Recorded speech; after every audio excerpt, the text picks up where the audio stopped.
Enfoque. Geopolítica, investigación, relaciones internacionales. Enfoque. Una mirada profunda y decolonial a los hechos más importantes de nuestra historia. Enfoque. Comunicación articulada para el buen vivir. Pueblos con memoria. ¿Cómo trata el mundo a las mujeres? Bienvenidos, bienvenidas. Esto es Enfoque con Alejandra Patrone y la producción de los pueblos y movimientos articulados en Avia Yala Soberana. Hoy, junto a la doctora en Ciencias Sociales, Teresa Herrera, ella es coordinadora de la Cátedra de Género y Generaciones de la Universidad CLAE, experta MESECVI, entre los años 2022 y 2024.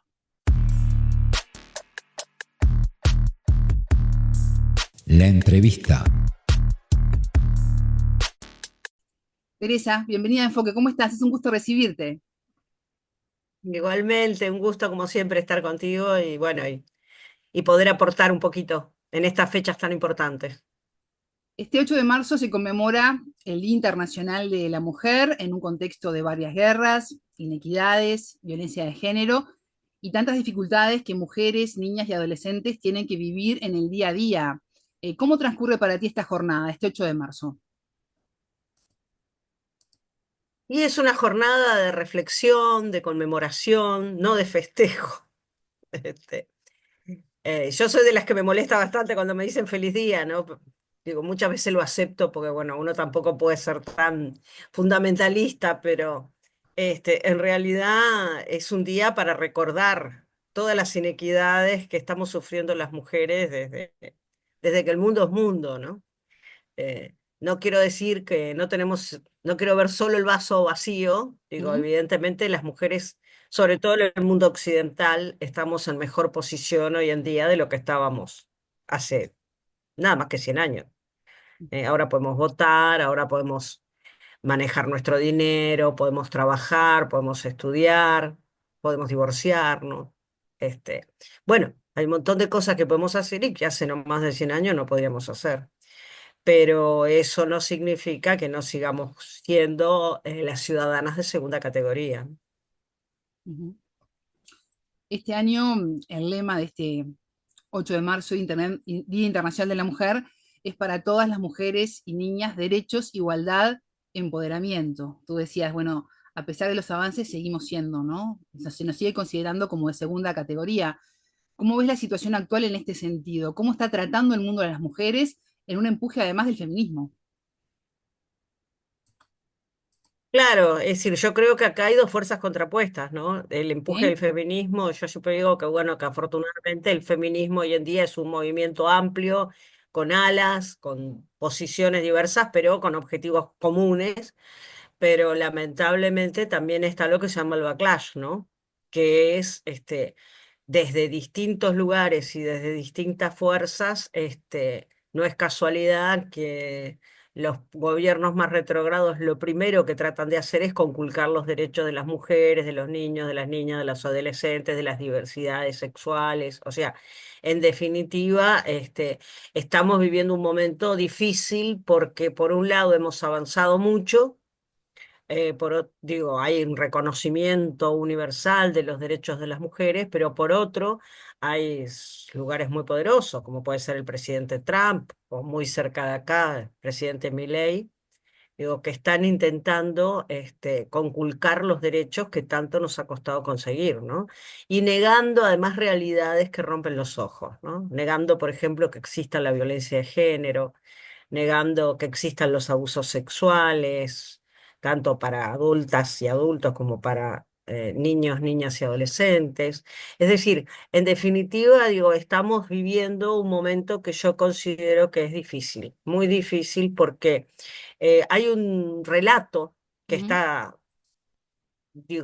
está tratando de tapar el cielo con las manos, y creo que más que nunca es importante, digo, por supuesto por el tipo de tarea que yo realizo, pero creo que es así, recabar toda la mayor cantidad de datos posibles que demuestren que lo que estamos denunciando, que lo que decimos de que es un mundo donde no hay equidad, bueno, tiene su sustento, no es el a mí me parece, como desde el otro lado sí es el a mí me parece, ¿no? Ujú. y ese discurso que parte desde el poder, muchas veces de los estados, de los candidatos políticos, de los presidentes, tú nombrabas a Trump, a Milley, no hablo del pueblo, ¿no? Sino de los lugares de poder.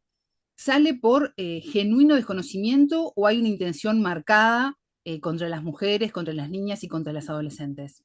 Se quiere desinformar al respecto. ¿Qué consideras? No, no es casualidad. No, no es casualidad de ninguna manera. Digo, esto es una lucha de poderes. Entonces, los varones blancos, con poder económico, con todo lo demás, sienten que el avance de las mujeres, bueno, por algo es lo del enfoque de Naciones Unidas, ¿no? Con empoderamiento, ¿no? Es decir, sienten que el avance de las mujeres está atentando contra sus derechos y contra su poder, sobre todo. Entonces, justamente no es casualidad que seamos el principal enemigo en este momento. Ujú. Porque esto es una lucha de poder, sin duda alguna. Es decir, cuando las mujeres avanzamos, hay gente que debe dejar de lado alguno de sus privilegios. Y eso no les gusta. ¿Y cómo ves la situación en América Latina? ¿Cómo se está dando esta lucha? Bueno, variopinta, ¿no? Bueno, acá en Uruguay, el gobierno que acaba de asumir es un gobierno pro derechos, bueno, junto con el de Brasil, con Colombia, con Chile, pero bueno, pero yo recién nombraba al presidente Milei como un Sí. adalid justamente de los antiderechos, y hay otros lugares en América Latina donde también a eso se le debe agregar el problema que sufren las mujeres por el hecho, no solo por el hecho de ser mujeres, sino en muchos casos por el hecho de ser pobres. Somos un continente con una tremenda desigualdad, donde las mujeres son justamente normalmente las cabezas de familia, las que están cuidando a sus gurises, porque los varones normalmente se van. Entonces, todo eso contribuye a que la situación sea aún más compleja, ¿no? Aún en aquellos países donde, como el caso de Uruguay, donde hay en este momento un gobierno pro derechos, pero sin embargo la pobreza en Uruguay tiene cara de mujer, de niño y de niña, ¿no? Porque cuando decimos que tenemos la pobreza infantil que tenemos, en el más del 60% de esos hogares, la cabeza de familia es una mujer, ¿no? Ujú. El otro día hablaba con un analista español, Adrián Celaya, y él reflexionaba y destacaba la lucha de que las mujeres pudiésemos ingresar al mercado laboral, ¿no? Como un gran logro y una revolución. Pero él hacía el matiz de que de alguna manera fue manchado con el correr de los años el entendido de que las mujeres sí accedimos al mercado laboral, pero seguimos con la carga en las casas. Entonces, de alguna manera, se sobrecargó a la mujer y no se repartió, incluso pagándosele menos que a los hombres, ¿no? Y él hablaba, ¿no?, de considerar por algunos empresarios a las mujeres como mano de obra barata y de alguna manera luego hacer un control en la natalidad. ¿Cómo ves esa reflexión?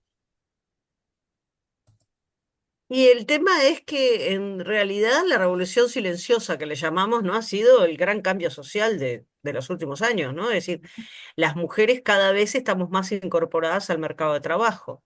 El tema es que eso no tiene su correlato con lo que tiene que ver con la vida cotidiana de la gente. ¿Eh? Las mujeres seguimos siendo, en nuestra inmensa mayoría, responsables de las tareas del hogar, del cuidado de los gurises y las gurisas, de la atención de los adultos mayores. Es decir, hay un conjunto de responsabilidades, los cuidados, ¿verdad?, que siguen siendo mayoritariamente de las mujeres. Por lo tanto, lo que pasa es que las mujeres tienen aquello que se llama la doble, la triple y la cuádruple jornada. Si a esto le agregás que las mujeres son las que tienen más empleos precarios, son las que más trabajan en la informalidad y además aún en los empleos formales la brecha salarial está en el orden del 20%, entonces eso es un cóctel explosivo para la supervivencia de las mujeres. Incluso muchos de los estudios demuestran que muchos de los problemas psiquiátricos, incluso de salud mental de las mujeres, provienen también de ahí, ¿no? Del desborde por lo que significa tener que siempre ser las responsables de cada una de las cosas, de la familia, del trabajo, de los adultos mayores, bueno, es decir, ¿no? Es decir, llega un momento que, es decir, como decimos a veces las mujeres en los platillos chinos, ¿no? Es decir, que estamos ahí dando vueltas 70 cosas al mismo tiempo. Y eso, no es bueno ni para las mujeres ni para el resto de la sociedad. Ujú, Yo siempre comento que este orden patriarcal que tanto daño nos hace a nosotras, a los varones también les hace daño, porque los varones se mueren antes que nosotras, no porque sean débiles, ni porque no, pues, sino que se mueren antes que nosotras porque entre los 15 y los 25 años duplican la tasa de mortalidad de las mujeres, porque se matan entre ellos, porque son los dueños de la violencia, ¿verdad? Desde ujú. chiquititos los educan en eso, o se revientan con el auto o con la moto creyendo que son inmortales. Y después de los 60 o de los 50 y algo, también porque no van al médico, porque no consultan, porque es el macho proveedor, porque no tiene que sufrir, porque no tiene que mostrar debilidad, y cuando consultan ya es tarde.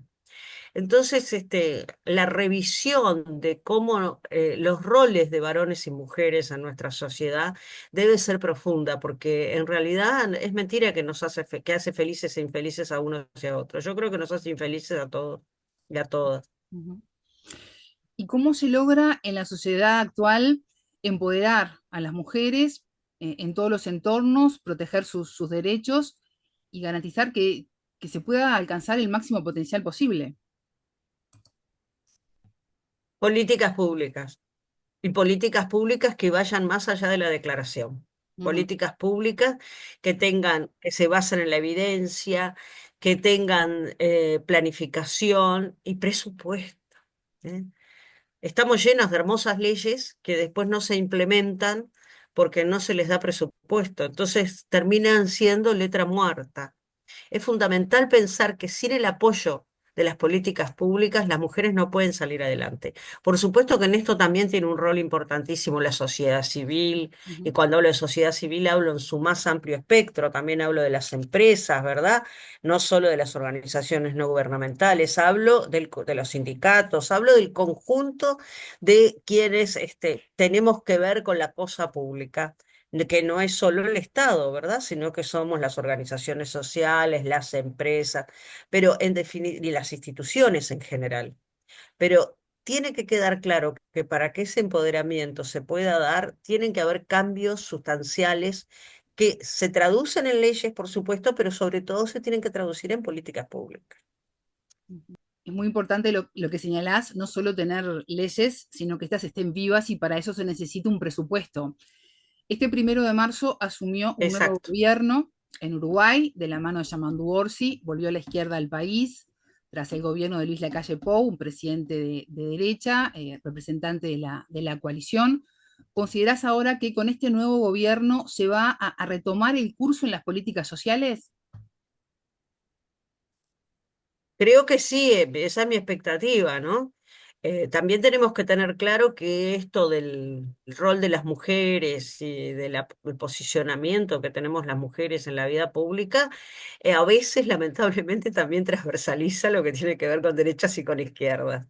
Ujú, Sin negar que, por supuesto, este gobierno que está asumiendo tiene un discurso progresista y hay una preocupación genuina por seguir manteniendo los derechos, y las mejores leyes se han hecho en en los 15 años del gobierno del Frente, pero eso no significa no asumir que el patriarcado está muy, muy, muy, muy, muy introyectado en todos los sectores, en todas las personas, y si no, preguntémosles a las mujeres políticas sus padecimientos transversales, no solo en los partidos de derecha, sino también en los partidos de izquierda, con más avances, sin duda alguna. Pero lo que yo decía recién, muchas de esas hermosas leyes que tenemos necesitan presupuesto. La ley de 19.580, sin ir más lejos, la ley integral de violencia hacia las mujeres basada en género, sí. es una ley que le falta mucho presupuesto y fue así votada desde el momento que se votó en el 2019. Ujú. Mencionabas las políticas sociales, pero ¿qué pasa a nivel interno en cada una de nuestras casas? ¿Cómo se educa en la igualdad de derechos y se es consciente de la violencia de género? Bueno, la ley esta, la 19.580, plantea que esto tiene que ser enseñado desde la más tierna infancia, desde la escuela, desde jardinera, ¿no? Ujú, Desde los CAIF. Y también tiene que ser un cambio que se dé en nuestra vida cotidiana. Si seguimos educando a los varones para que se defiendan a trompadas y a las nenas para que sean buenas y sumisas, si seguimos mandar a los nenes a jugar al fútbol mientras la nena tiene que ayudar a la mamá en las tareas de la casa, estamos en el horno. En realidad, ese cambio cultural tiene que venir desde el principio. ¿Eh? Mientras sigamos diciendo las mujeres, ay, él me ayuda, cuando un compañero hace alguna cosa de la casa, como si la casa fuera solo nuestra, como si las mujeres viviéramos solo en nuestras casas y viniera alguien de afuera amable que nos hace, no, no tiene ningún sentido, no tiene ningún sentido. Es decir, tenemos que entender que es desde el principio, mientras sigamos pensando que el celeste define a los varones y lo rosa define a las nenas. Mientras le demos a la nena la muñeca para jugar y al nene no, y después pretendamos que los nenes sean buenos padres. Bueno, digo, todo eso es imprescindible para poder hacer realmente un cambio. El cambio tiene que venir en la vida cotidiana. ujú. Teresa, ¿y cuáles considerás sean los principales desafíos que tiene esta lucha de género, esta guerra que mencionabas al principio de la entrevista? Bueno, por un lado, ni un paso atrás. ¿Eh? Las calles tienen que seguir siendo nuestro lugar como ha sido siempre el movimiento feminista. El movimiento feminista es un movimiento de paz, no es un movimiento de guerra, no es un movimiento violento. La única sangre que las feministas han derramado ha sido la suya propia. Y eso tiene que ser así. Porque nosotras tenemos que demostrar justamente que es posible cambiar de una forma diferente, no a través de la violencia. Y tenemos además que exigir mucho. ¿M?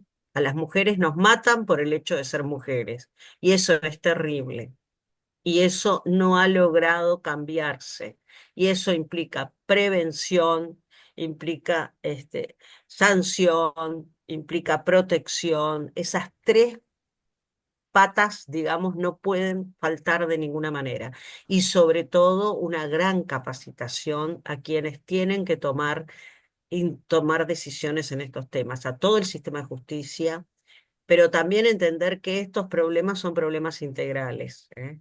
En los países, y en Uruguay en particular, cuesta mucho trabajar transversalmente, interinstitucionalmente, y este tema no se resuelve. Los temas de la inequidad y los temas de la violencia de género, basada en género, no se resuelven si no hay interinstitucionalidad. Teresa Herrera, doctora en Ciencias Sociales, coordinadora de la Cátedra de Género y Generaciones de la Universidad CLAE, experta MESECVI entre 2022 y 2024. Muchas gracias por estos minutos con Enfoque. No, muchas gracias a ustedes y bueno, y exhorto realmente a que entendamos que este es un tema que nos involucra a todos y a todas. A ustedes le decimos que ya se viene la frase del día. Antes quiero dejarlos con un poema del escritor uruguayo ya fallecido, Eduardo Galeano, La mujer sin miedo, en este Día Internacional de la Mujer. Tengan todos ustedes una excelente jornada. Buena vida para todos. Hay criminales que proclaman, tan campantes, la maté porque era mía.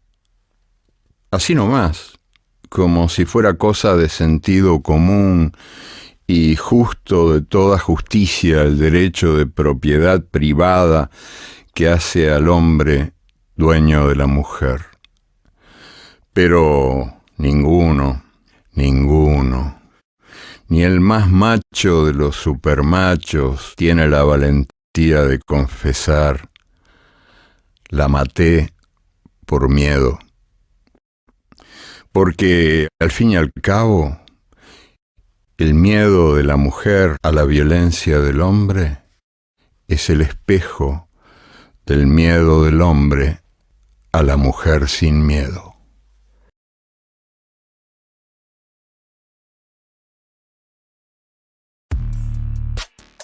La frase del día. Esto es una lucha de poderes. Entonces, los varones blancos, con poder económico, con todo lo demás, sienten que el avance de las mujeres, bueno, por algo es lo del enfoque de Naciones Unidas, ¿no? Con empoderamiento, ¿no? Es decir, sienten que el avance de las mujeres está atentando contra sus derechos y contra su poder, sobre todo. Entonces, justamente no es casualidad que seamos el principal enemigo en este momento. Ujú. Porque esto es una lucha de poder, sin duda alguna. Es decir, cuando las mujeres avanzamos, hay gente que debe dejar de lado alguno de sus privilegios. Y eso no les gusta. Enfoque, con Alejandra Patrone y la producción de los pueblos y comunidades articulados en Avia Yala Soberana para www.radiovictoriagt.com. Transmiten Radio Dignidad de Honduras, Codecá Guatemala, Avia Yala Soberana, Minca Comunicaciones de Argentina, Rondas Campesinas de Perú y Radio Victoria de Guatemala.